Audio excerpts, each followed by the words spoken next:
ઘણી વાર પૂજ્ય દયાનંદ બાપુ એવું કહેતા કે મારું મોઢિયા પણ માથાનું આંધળું ખાલી હોય એટલે તું બહારનું જોઈને કોઈ પણ કંઈક ધારણા નહીં બાંધી બેસતો એમ.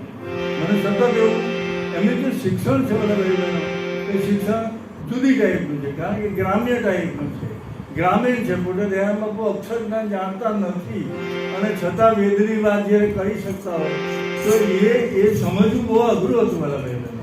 પૂજ્ય ગુરુદેવ ઘણી વાર એવું કહેતા कि बहुत गुणवंता लिमड़ा उसको करवा किया, बहुत गुणवंता लिमड़ा उसको करवा किया, 14 विद्यागर जहाँ એટલે આપણા નેતાઓ 14 विद्यागर जहाँ उसको कंठ दिया नहीं, कंठ दिया कोयल को तो रूप दिया नहीं, रूप दिया पद्मणि को तो बरथा दिया नहीं, बरथा दिया युमिया जी को तो सुख पाया नहीं.